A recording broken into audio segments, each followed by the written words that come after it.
हायकोर्टचा एक निर्णय आलाय नागर मंजावरती. तो कशा प्रकारचा निर्णय होता आणि काय आदेश दिलाय काय सांगा?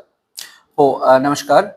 काल माननीय उच्च न्यायालय नागपूर खंडपीठ ने एक महत्वपूर्ण आदेश दिलेला आहे नायलॉन मांजाचे वापरण्याबाबत.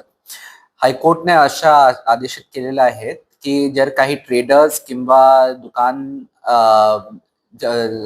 कडे नायलॉन मांजा जे आहेत ते विकून मिळालेले आहेत त्यांच्यावर 1.5 लाखाचे फाईन पोलीस विभाग आणि प्रशासन त्यांच्यावर इम्पोज करतील. आणि जर कोणी प्रायव्हेट व्यक्ती चाहे मायनर किंवा मेजर त्यांच्या नायलॉन मांजाचे वापर करतात त्यांच्यावर 50,000चे फाईनचे आदेश माननीय उच्च न्यायालयाने केलेला आहे. याच्यामुळे सर पाण्याचे पतंग उडवणारे उडवत चालले आहे नायलॉन मांजाने. अशा वेळेस यांच्यावरती कशा प्रकारच्या कारवाया होणार आणि कशा पद्धतीने आपलं वॉचिंग राहील?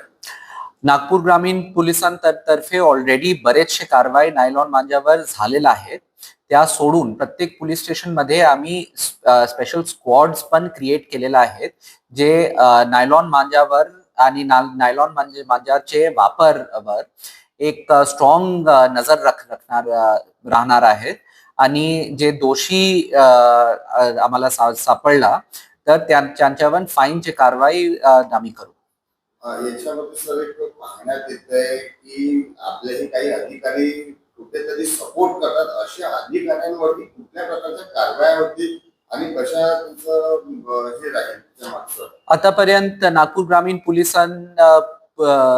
पोलीस मध्ये अशा काही कर्मचारी किंवा अधिकारी आम्हाला भेटला नाही ज्यांनी नायलॉन मांजाचे सपोर्ट मध्ये काम केलेलं आहे. ठीक आहे, थँक्यू.